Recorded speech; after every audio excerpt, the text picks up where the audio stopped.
And welcome back to the Hot Lap. We didn't get a chance yesterday because of all the controversy in the Qatar farce. But this time we're going to go through winners and losers, heroes and zeros of the Qatar Grand Prix.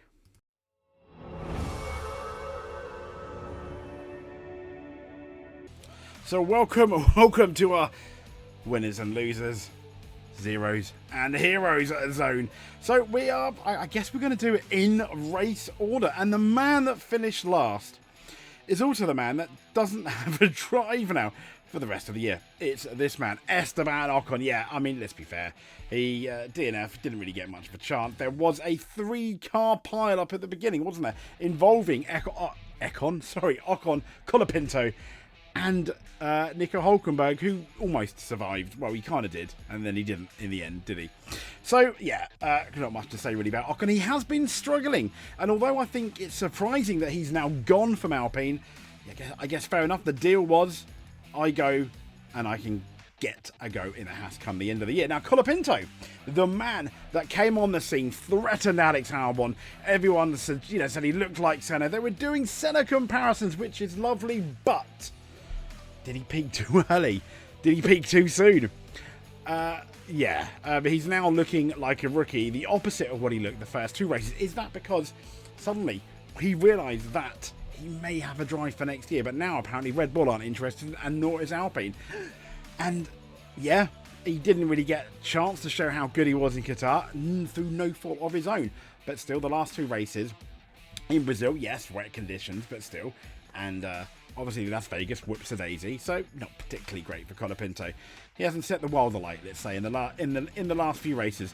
Next up, we have everyone's favourite son, or not? This man here, Lance Stroll. Whoopsie. I mean, once again, he's made a mistake. He's decided to hit somebody and spin off. I think it was more his fault than the other guy. Oh dear, Lance. Oh dear. So, not particularly good, is it? Not good at all. Next up, we have Sergio Perez. He was looking good, wasn't he? He was looking really good. Until for Sergio Perez, he was up there in the top 10. But sadly, somehow his engine gave out. He spun. I don't know whether that was on his own accord. Once again, though, to be fair, he did good for him, but not setting the world alight, finishing 17th. Kind of disappointing, really, if you're Sergio Perez. Not good at all. So spare a thought for poor Nico Hülkenberg. This man is going to the Sauber team that finally actually scored. Not always best weekend, if I'm honest. Could do better. Let's hope we see better in Abu Dhabi. And in 15th, he was in the points at one point. Could have made it in the points. Gambled on those soft tyres. The gamble did not pay off. But Alex Albon, okay race. Nothing to really set home about. Disappointing though for this man here. He finished 14th. Liam Lawson, kind of like Franco Colapinto, but not as bad. He's not had the last few races, and I want to see him do well in Abu Dhabi. Lots of people are suggesting still that he is for the Red Bull team, but to be fair, no one really knows. Lots of suggesting that Sergio Perez is out now of the Red Bull team. A lot of people reporting that. We'll probably talk about that at some point this week, I imagine. But there we go. So next up, we have Yuki Tsunoda in 13th. Yeah, solid-ish weekend. I mean, he did the absolute minimum, beat your teammate. So lots of people are questioning, why isn't this guy the main runner for the Red Bull team? I don't know. I mean, if he beats Liam Lawson again at Abu Dhabi, yeah, he should be the favourite. As much as I like Liam, he should be the favourite out of the two. But yeah.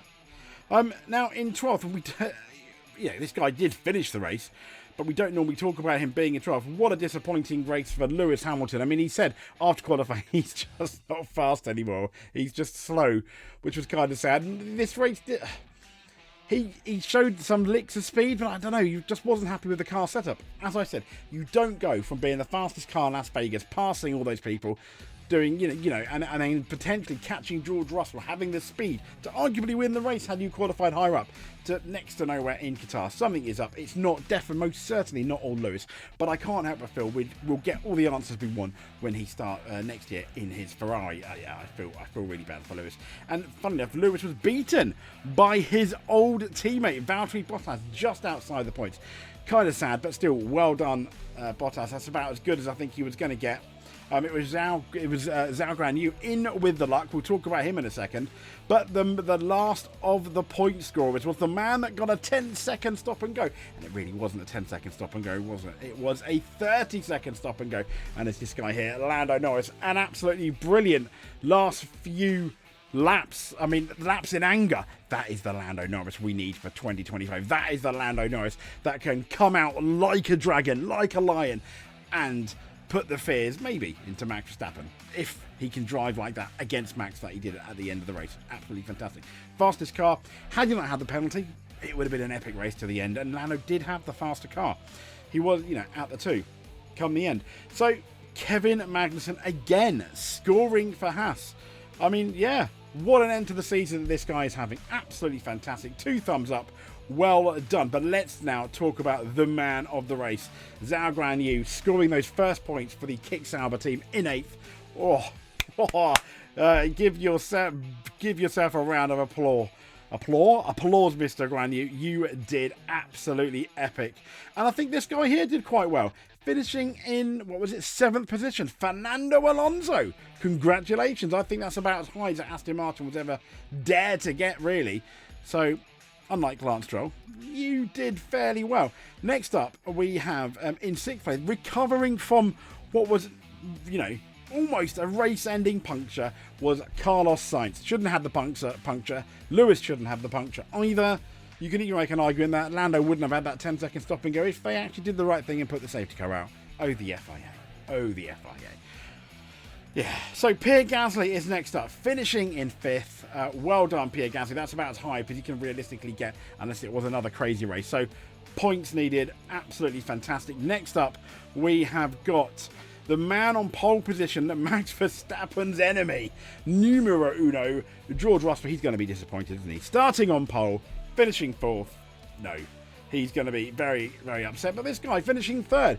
Didn't quite have the speed of Lando, but did slow down, or, well, it was out so short, wasn't it? But it didn't make a mistake in relation to flags. Put it that way. So well done, Oscar Piastri. Well done, Charles Leclerc. He's closed the points gap too between him and Lando Norris to just 8. He could secure 2nd. And Ferrari could win the Constructors, albeit they are still 21 points down. But they are going to need a mega weekend. But they have had mega weekend. You just need to look as not that far back, for example, as Mexico and the United States, as in Qatar. So Max Verstappen wins. I wouldn't say it was a masterclass, but it was, in the end, once Lando Norris was gone, it was an inevitable victory, wasn't it? He was, under pressure from Lando from the beginning, I feel. Both him and Lando were kind of tie saving a bit, but well done, Max Verstappen. A really, really solid drive. And quite an exciting race that the FIA kind of, ruined, really, in a way, by not putting out that safety car sooner. Oh, the FIA. Indeed. So that's pretty much our heroes and zeros, winners and losers, if you will. If you want to see more, please give us a subscribe, hit that notification button so you do not miss a video. Thank you very much. As I mentioned, we've got over 2,000 subscribers now this weekend. We're not worthy. Thank you. Stay safe, and we'll speak to you soon.